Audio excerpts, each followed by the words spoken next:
Hello, welcome to PUTINWORKTV. We've enjoyed watching your journey as an artist slash creator in the New England hip hop rap scene.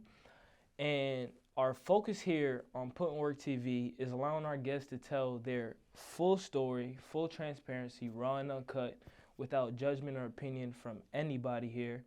And our focus is really just letting it all out, putting it all on the table, and having some fun. So the first thing is, who are you? What's your name? And what do you do? It's your boy Surf00, aka Johnny Capahala from Roxbury, Mass. I'm an artist, stylist, fashion mogul, if you would say. Yeah, I create waves. That's what I do. I like to create waves and ride them as high as they can go, and try to create an environment for other people around me to create and have a safe space with me. You feel me? I think that's a lot right there. You're a multi-talented, versatile person. And my first question for you is, where are you from? I'm from Boston originally. I spent a little bit of time all over, some time in Connecticut, some time in Atlanta, but Roxbury's my home. Actually just moved back to the Berry, so I'm glad to be home, glad to be around people that look like me, you feel me? Most definitely. So yeah. So Roxbury, you would say, is where you originally Yeah, came Roxbury, born slash raised type shit, yeah. And so how did your music career begin? Where does it come from? Was there a time where you were in 7th grade beating on the tables in public school, or did you see a rap video that just made you want to be the coolest rap dude? So yeah, I definitely didn't start off as like a rapper, anything like that. I definitely used to freestyle with my cousins and them a lot. But I kind of got forced behind the mic, you know what I mean? My cousin Gerard, my man's Mooks, and they were doing music before me. They were a little bit older than me as well. So I would just like freestyle with the homies and shit like that before they would hop into their sessions and shit like that. And I had this one written that I would say a lot, and they was like, nigga, you need to make a track. So that's kind of how that happened. I was like, I want to say like 17, 18. They kind of like forced me behind the mic and to do my thing. And then it just kind of picked up from there, just dropped some music. I remember showing my homie in the hallway, and there was this other cat named Ronald. He's kind of like the weird kid in the school. He like was eavesdropping, listening to the song behind my shoulder type shit. And he like lost his shit, ran through the hall screaming like, yo, Surf made a track and that shit's fire. And that's kind of like what gave me the motivation to keep going and making music. Yeah. I think that's beautiful. What was your environment like? Like, were you motivated to do these things? Did you have role models to look up to, or was music an escape from everything you were going through? Yeah, music definitely became an escape for me. I grew up a lot like tougher than most kids, you would say. In what way? Like just me and my cousins raised each other. You know what I mean? Parents wasn't really around like that. You know what I mean? Battling with like drug addiction and shit like that. So we kind of had each other, and that's what we would do, just like as a pastime or just as a release. You know what I'm saying? Just get in there, have ciphers while we smoking and chilling in the crib before we about to throw a party. Like, you know what I'm saying? We would just do these things to kind of get away. You feel me? So what type of music did you lean towards early on in your life? Was it R&B? Was it alternative? Was it jazz? Was it dancehall? What was the genre of music that got you moving no matter what time or where you played it? Right. So I grew up on a lot of reggae and dancehall. A lot of R&B and stuff like that was in my house as well. Like early on, my moms would like clean to like Sade and Floetry and shit like that. But like I'm Jamaican and Haitian, and me and my cousins would throw parties to like feed ourselves and like just to make a bag just so we'd be able to smoke and chill the next day comfortably. So it was a whole bunch of reggae music being played, like just making playlists and linking up with other DJs and shit like that, kind of putting shit together. So I have like a very versatile music upbringing. Like I like a lot of rock, like Bad Brains, Dead Kennedy. It was like punk rock specifically.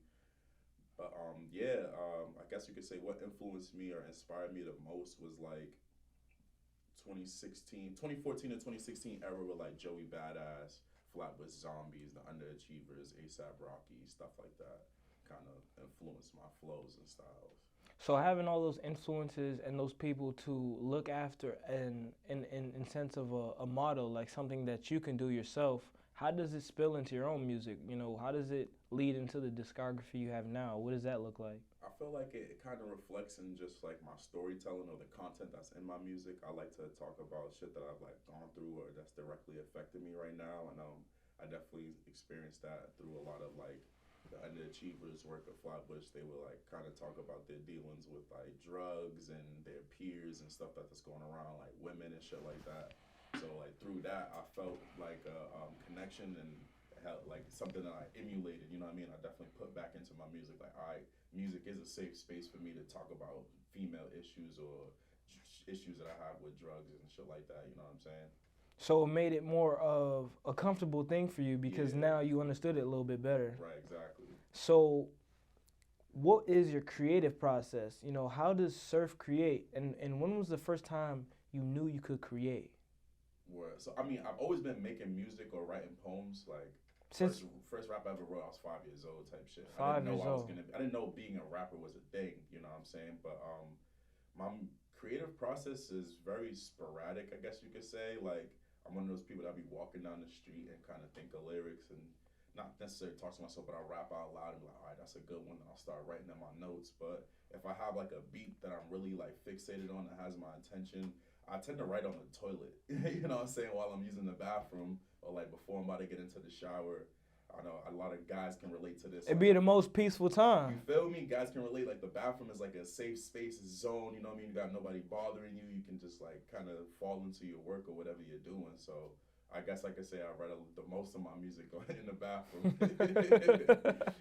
I've never heard that one before. I'm gonna remember that. Yeah. And so, what'd you learn from that process? What'd you learn about yourself through your own creative process? I need that zone or like the space where I can be myself unapologetically or just like a expressive space. Like I needed a space where it's my own. You know what I mean? Give us an example of a So, couple like, of spaces. Like my room, for instance. You know, people like I feel like people don't pay attention to how important it is for you to create and manifest the vibes and auras that you would like in your room or like within your apartment. You know what I mean? Like I lived on my own since I was 17 years old. So like my bathroom is my bathroom. You know what I mean? Like it has paintings or pictures and stuff like that. I feel resonate with me. Like some throwback stuff that I took from my Grand Duke's crib that's like, you know, more like nostalgic type of shit.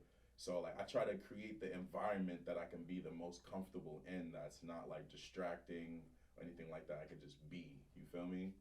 So you mentioned that you've been living on your own since you were 17. How did that come about? Like, you know, you don't ever hear that a 17-year-old can just move out their parents' house, live on their own, not struggle, not be dependent on somebody, you know, Word. or not get kicked out and, you know, move back into there. So what led you to getting to that point? So I actually got kicked out by Mom Dukes. You know what I mean?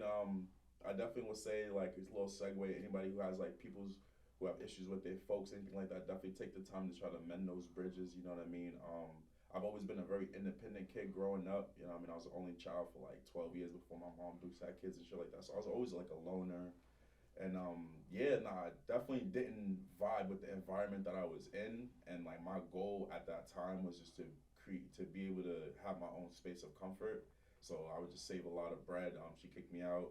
Just so happened to have a little bit of chicken saved up. Moved in with my cousin. She was getting into her first apartment, so I roomed with her, and then that was just kind of it from there. It was one of those things where I was like, I'm never looking back. You know what I'm saying? Now that I do have this privilege to be on my own, I'm taking that shit. I'm not letting it go for nobody. You know what I mean?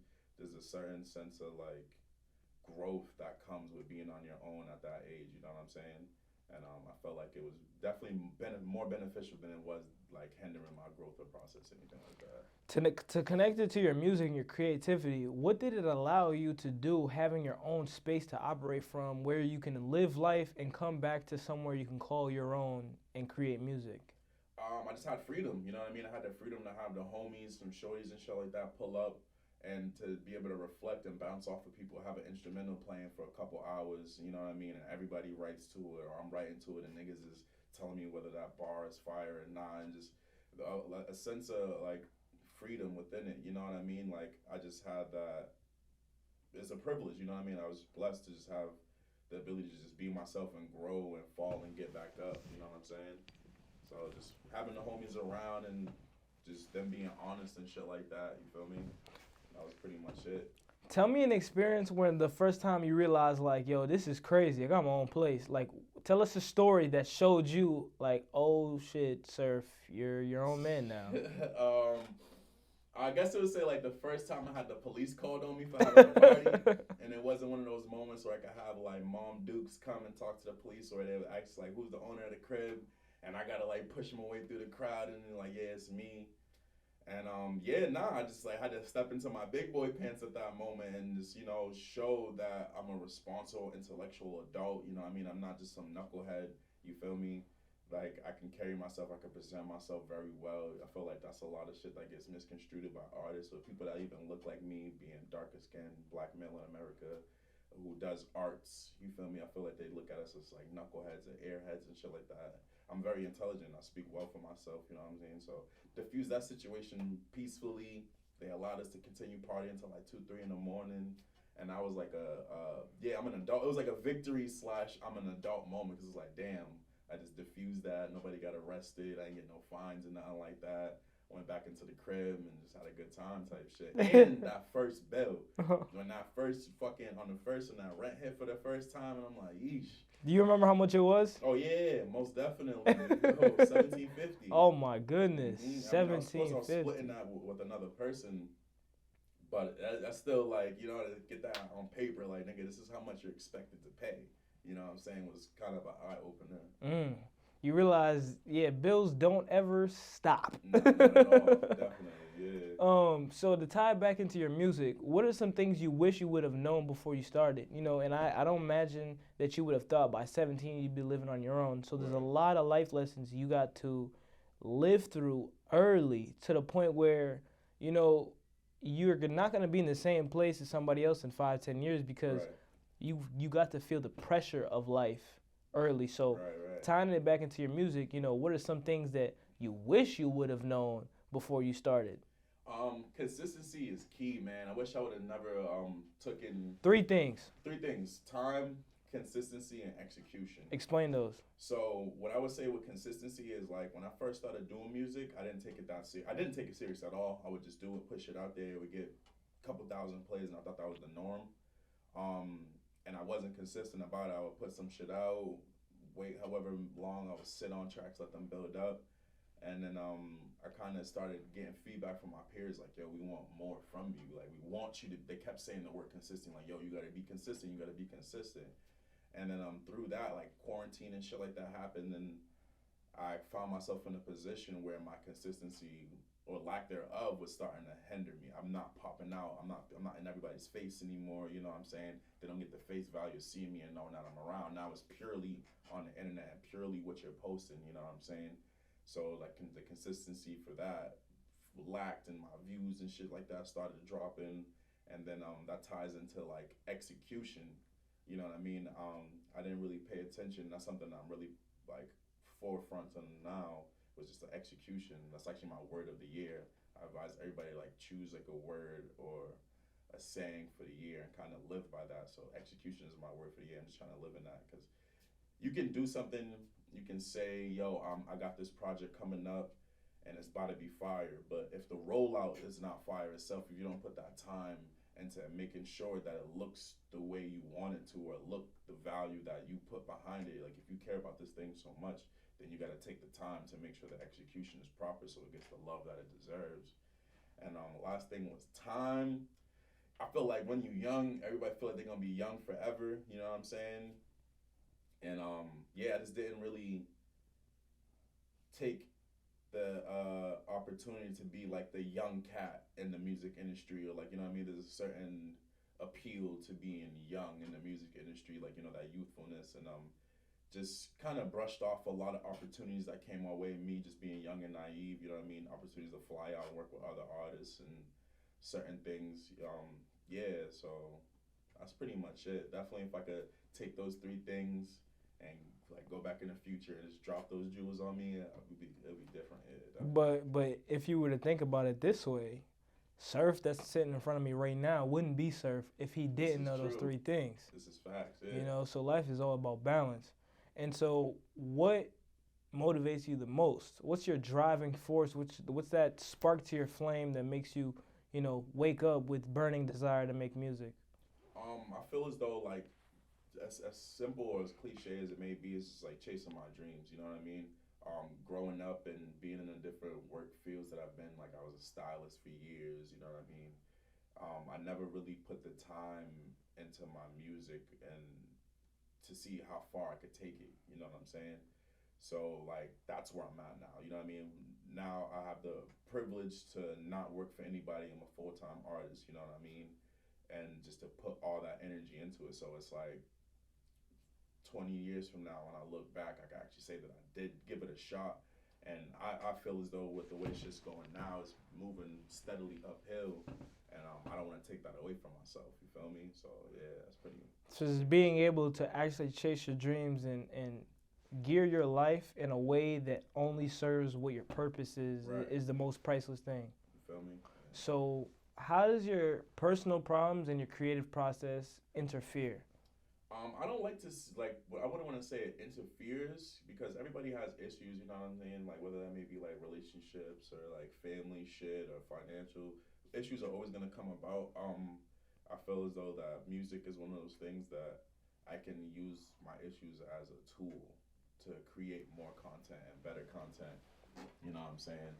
So like within that, like I take the issues as they come. You know what I mean? I kind of welcome them because that's more content that gives me the ability to write some shit down and break it down and really live through it and look through it and figure out the most positive outcome. You know what I mean? We have a segment that we call a put in work moment on the Okay. Put in Work Studios. So a put in work moment could be a moment of extreme difficulty, but you persevered, you overcame, and you accomplished. A Word. put in work moment could be a very unexpected moment where something big happened and you had a grand epiphany and it changed who you are completely. You could have been spitting something for somebody and they ended up telling 20 people. So the next time you pull up, they're like, yo, you can spit. So what's a put in work moment where you felt like, yo, like I just did that. I just did a lot right there. And that's worthy of respect from myself. Word. And we're gonna call it a put in work moment. Yeah, a put in work moment for myself would be graduating high school. You know what I'm saying? Like, I feel like growing up in the inner city, not really having the support, like family and shit like that. Me graduating high school definitely put in my mind that I can definitely achieve anything that I put my mind to. You know what I'm saying? And it was one of those lessons where it's like, if I were to give up on this, I'm never gonna finish anything in life. You know what I mean? I had like very difficult high school career, dropped out twice before I went back. You know what I'm saying? So that put in work moment when I crossed the stage, got my diploma and shit like that, and my friends and a couple family members in the crowd, and they all congratulate me. That gave me that reassurance that like, you know what I mean, this was for a reason. You know what I mean? As long as I put my mind to whatever, I'm gonna achieve that shit. And that's kind of what I've been living through since then. You know what I mean? Like not giving up, putting my head straight forward into it and getting it done. So good putting work moment. Most def. Finish school. Always gotta have a message for the kids, man. So, what would you say is the hardest part of your journey as a stylist, as an artist, and to touch on stylist, describe to the people what does it mean to be a stylist? What are the responsibilities of a stylist? Because a lot of times you see a stylist and you say, okay, that's cool. They style people, but they don't understand that the same people they might be styling are the same people whose fits they're saying are nice, not knowing that they didn't put that together. They had a person who had a vision who would see what exactly would fit them Right. for whatever event they were Right. attending. So what does it mean to be a stylist? What are their responsibilities? And what type of dude do you have to be to Right. even be a stylist? I feel like I'll start with like what type of person I feel like makes a great stylist. A great stylist is made up of somebody who's very open, they're very creative, they have very flexible styles. They're not fixated into one lane of fashion. Fashion is their passion. You know what I mean? And what a stylist does is help that person create the internal image that they have of themselves. They also break down the barriers of, oh, I can't wear this or I'm too scared to wear this. So generally, a stylist would come into your life, right? That will go through your wardrobe with you. And then, well, me personally, I like to start off with a mood board to see how you're feeling, right? How are you feeling for this year, for these next 6 months? And then we'll compare and contrast that to what you actually have in your closet. Like, all right, all this shit right here gotta go. That's not you anymore. You know what I'm saying? As us also helping them take off their shell and come into the next version of themselves, so that level up. You know what I mean? So within that, boom, we compare and contrast all the stuff that you do have compared to what you don't like anymore. We get that out, and then we create another mood board as to what you see yourself looking like in the future or for these next 6 months. Through that, we go through different trending styles and stuff like that, or stuff that you've been too afraid to attempt that you want to try, and then we kind of create this image. You know what I mean? Of all right, this is what you want to be, or this is what you're aspiring to look like, and that may be like two or three different styles. You know what I mean? I like to diversify because I don't want somebody to live into one style because life is too sporadic and it's too many different lanes for you to just have one style of dress. So we land on those couple of different styles that you fucking with for the next 6 months or whatever, and then our next step would be the shopping. You know what I mean? Or I would go forward and take some pieces from my closet. Another thing is a stylist is like an extended closet. A lot of times stylists are giving out their pieces or renting out their pieces to artists or different people who have to go behind camera or they have like a really high level dinner like a wedding or something like that. We would rent out these different pieces for people to use if they can't afford it or they don't immediately have that in their closet. So stuff like that, you know what I mean? Then go out and just shop, help them curate and get all those different styles and looks that they're looking forward to. And it's not like a right away thing like that person's gonna go drop 7 bands at Saks on all these new pieces. It may be like every couple of weeks we link up together and we'll go shopping together and we'll go through your closet again and you have your own personal mission as the person that's being styled of like looking for these different styles and shit like that. So like it definitely takes a person with patience, very diverse style, very open because there's all different types of people in the world, you know what I mean? There may be somebody who wants to dress more androgynous, which means is like without a gender, like guys wearing like more longer pieces or girls dressing more tomboyish. So you just gotta be open, you know what I mean, and just willing to create and live into somebody else's vision. And I think being a stylist, as you just described, is a great responsibility. It's not just putting clothes on somebody because I didn't even know till until today that a stylist had to do all of that. Like Yeah. that to me is a lot of work, but I think that's fulfilling work for you as well. Right. So bringing it back to the music side, what was the hardest part of becoming an artist, and maybe you can enlighten somebody on how they can overcome that challenge before they face it, because you know they need to know how the journey is going to be. Their process is going to be different. Right. But like if they hear the hardest part of your journey, it might be like, you know what, that might be hard for Surf. I'm going to make sure I prepare for that. Right. So what was the hardest part? I'll say the hardest part of the journey is the journey itself. Literally, just going through the trials and tribulations, because it's not a quick fix. You know what I mean? It's not like fashion where you create a piece and after you put in those couple of hours of sewing, you get immediate gratification because the piece is done. Like, you know what I mean? You may create just going through the like you gotta fall. You know what I mean? You gotta fall a lot. You gotta put yourself out there. You know what I mean? I guess the hardest part I would say, just to bring it back together, is putting yourself out there and being vulnerable to the world and putting your art in a position to be judged by everybody else besides yourself, and just getting more comfortable with that, you know what I mean, and leaning into that. Like I have like a group of like 5 people. Whenever I create, I send them a group text message like, yo, what do you think? And they're different, they're like different levels of people. Like I got friends on that list that are like dickheads, like just like bluntly put, like they're super blunt. They'll tell you like it is. If that shit's trash, you know, that shit's fucking trash. And then there's people that are like care about my feelings and stuff like that more. That like, you know what I mean? So just putting yourself out there, I definitely would say is like one of the biggest battles, and differentiating yourself from other artists or whatever else that you used to do. So like me being a stylist and like such a fashion party guy was separating myself from that. Like, all right, guys, I'm a musician. Like, stop hitting me up for flyers for the next party and go stream my music or check out my last music video. You know what I mean? So I think that ties into a very important question. How does an artist find their identity? And it also ties into something you do as well, style. How do they find their image?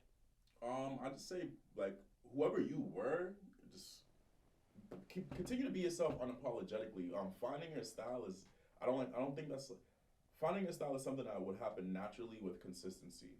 The more you do things, the more you'll find yourself doing something that you like, and that will be quote unquote your style, and just kind of falling into that.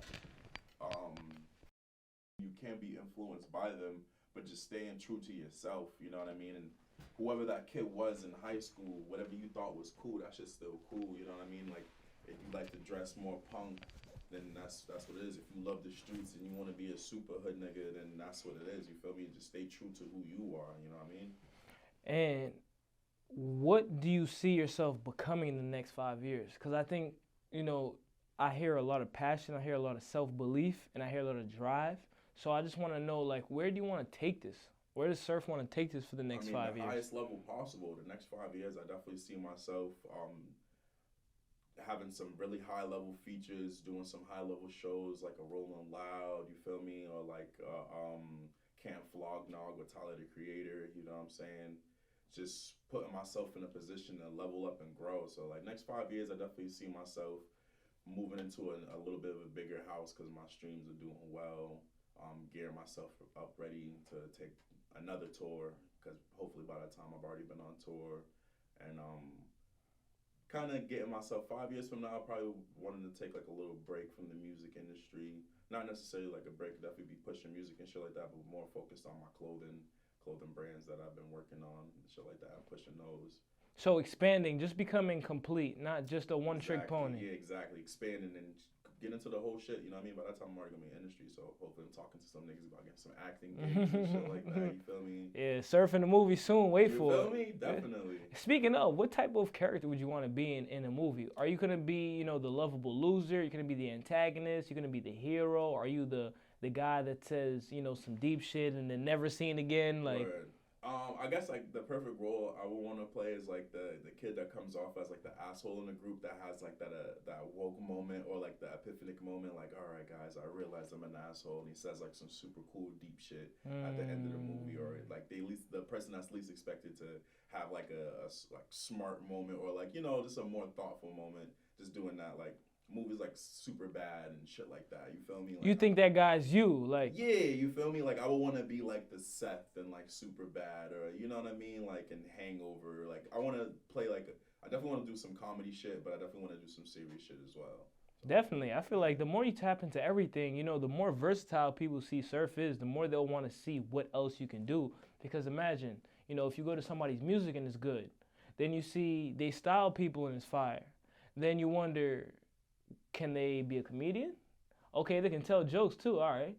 Can they wear these type of shoes? Oh, cool. Okay, I'm gonna check out their page. What do they? So it's like the more you do, the more people want to see out of you. Right. Because at the end of the day, you know that haters are necessary to Most show definitely. you that you're doing something. Right. If you don't Right? have no haters, you ain't doing You something. ain't doing nothing. Right. We all know that one. But there's also now like people who will believe in you, who want to see more out of you. Right. Those are the people who are gonna hop in your DMs like, yo, I need a video, yo. And at first they may be incessantly annoying, like, listen, I'm gonna drop, but that's really the belief they have in you and the want, the desire for more content out of you. So definitely keep working. Yeah.